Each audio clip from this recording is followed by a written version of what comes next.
गांव वालों, हमने यह बताने के लिए आपको बुलाया है कि फसलों की पैदावार से ना तो हमें कोई खास आमदनी हो रही है और ना ही आप लोगों को।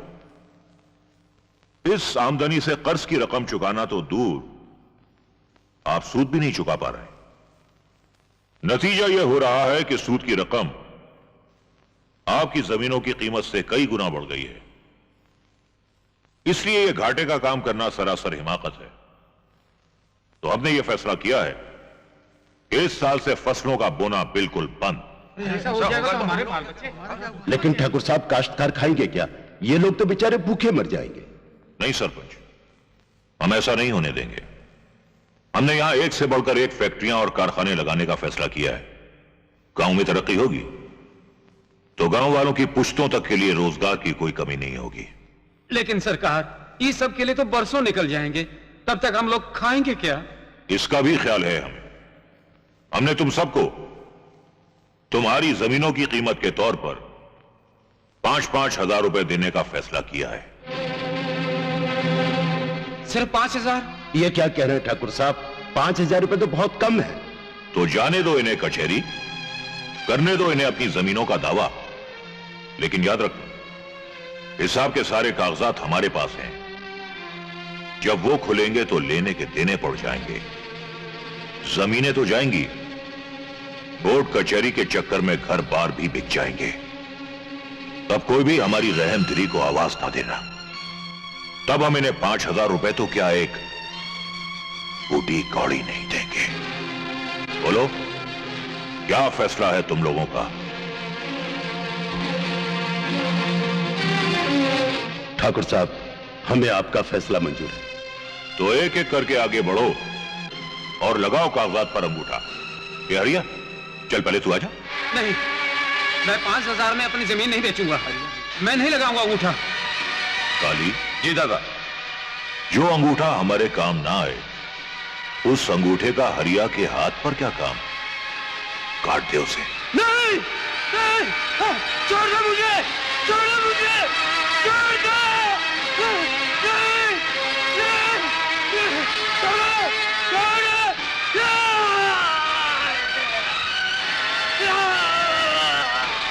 ले जाओ इसे और फेंक दो बाहर, वरना इसका गंदा खून हमारा कालीन खराब कर देगा।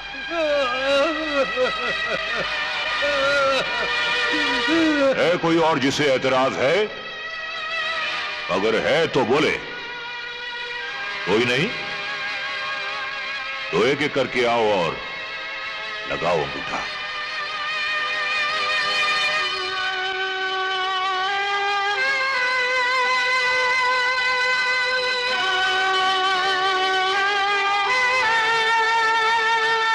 कमाल है। क्या ये कम है कि रोजगार के चक्कर में हजारों किसान शहर की तरफ जा चुके हैं, धरती से अपना नाता तोड़ चुके हैं, और अब खेती बाड़ी की जमीन पर मिलें और फैक्ट्रियां लगाकर आप और सरकार धरती से बाकी जुड़े लोगों को उखाड़ फेंकना चाहते हैं। अरे भाई, तरक्की को कौन रोक सकता है? ये मिलें, ये कारखाने सोना उगलेंगे, सोना सिर्फ अपने मालिकों के लिए। और वैसे भी ठाकुर साहब, इंसान को जिंदा रहने के लिए सोना नहीं, अनाज चाहिए। और अगर ये खेत और किसान ही न रहे तो ये अनाज कहां से आएगा? सरकार के दिमाग में भूसा नहीं भरा है। सरकार जो कुछ भी कर रही है सोच समझकर कर रही है। शारदा देवी, गांव वालों की सारी जमीनें हमने बहुत अच्छे दाम देकर खरीदी हैं। अब आप अपनी जमीन की कहिए, हम उसकी मुंह मांगी कीमत देने को तैयार हैं। और अगर आप चाहें तो उसके बदले हम आपको दूसरी जमीन। अगर हम इनकार करें तो क्या करेंगे आप? क्या हमारे अंगूठे भी कटवा देंगे? शारदा देवी, समझाइए इसे। पुराने गिले शिकवे भूलकर हम खुद चलकर आए हैं यहां दोस्ती का हाथ बढ़ाने। भलाई इसी में है कि आप अपनी जमीन हमें बेच दें। माफ कीजिए ठाकुर साहब, लेकिन वो जमीन हमारे लिए सिर्फ एक मिट्टी का टुकड़ा नहीं, मेरे पति की निशानी भी है। देश की आजादी के लिए उनकी कुर्बानी का इनाम। और इनाम बेचे या बदले नहीं जाते। सुन लिया ठाकुर साहब, वो जमीन हमारी माँ है और हम उसे किसी भी कीमत पर नहीं बेचेंगे। आइए आइए ठाकुर साहब, आइए, हम आप ही का इंतजार कर रहे हैं। वेलकम राणा साहब, वेलकम। ठाकुर साहब, भाई आज हम आपको ऐसी खुशखबरी सुनाने वाले हैं कि अगर आप 21 तोपों की सलामी भी दोगे तो भी कम है। अच्छा, भाई क्या है वो? ठाकुर साहब, ये रहा सरकार का नोटिफिकेशन। इस इलाके की तमाम जमीनों को इंडस्ट्रियल बेल्ट का करार दे दिया गया है। हमने और जटाशंकर ने तो अपना काम कर दिया ठाकुर साहब। अब आप सुनाएं, आपने इस इलाके की जमीनों पर अपना कब्जा किया या नहीं? हाँ, कब्जा तो कर लिया है, बस एक टुकड़ा बाकी है। कौन सा टुकड़ा? शारदा देवी का। वो और उनका बेटा कृष्णा उसे किसी भी कीमत पर बेचने को तैयार नहीं। इस ससुर कृष्ण वाह हमारी कुंडली में कहां से फंस गया। अगर वो जमीन बेचना नहीं चाहते तो फिर दफन कर दो उन्हें उसी जमीन में। यू मीन किल? आप ये भूल रहे हैं कि शारदा रमन प्रसाद की बीवी है और कृष्णा उनका बेटा। आज भी सरकार में कुछ लोग उनकी बहुत इज्जत करते हैं। अगर उनमें से किसी को यह शक हो गया कि जमीन के टुकड़े के लिए मां बेटे का कत्ल कर दिया गया है, तो वो हमारे लिए बहुत बड़ा खतरा बन सकते हैं। खतरों से खेलना तो हमारी फितरत है ठाकुर साहब। अगर आपको डर लगता है तो हम आज ही अपने आदमी बुलवा लेते हैं। रातों रात काम तमाम हो जाएगा। आप हद से आगे बढ़ रहे हैं राणा साहब। ठाकुर शमशेर सिंह के इलाके में सिर्फ ठाकुर शमशेर सिंह की हुकूमत चलती है। हम यहां किसी की भी दखल अंदाजी बर्दाश्त नहीं करेंगे। और राणा किसी की वादा खिलाफी बर्दाश्त नहीं करता। जबान से पलटने वालों की हम हमेशा के लिए जबान बंद कर देते हैं। राणा साहब, अब अगर आपने मुंह से एक लफ्ज भी निकाला तो हम ये भूल जाएंगे कि आप हमारे मेहमान हैं। तो क्या कर लेंगे आप? क्या कर लेंगे? हाँ, अरे अरे अरे आप लोग क्या कर रहे हैं? हम लोग यहाँ धंधे की बात करने आए हैं, तो खाना खोलने नहीं। हमें आपस में नहीं झगड़ना चाहिए। हमें ये सोचना है कि किसरमा और शारदा देवी को रास्ते से कैसे हटाया जाए। गांव की जमीन खाली करवाने का जिम्मा ठाकुर साहब का था।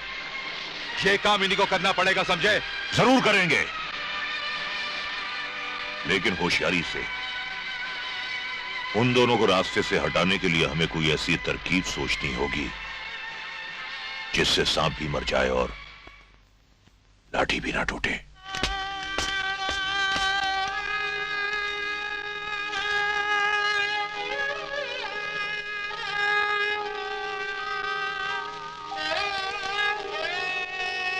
हे भगवान, कब तक और कब तक?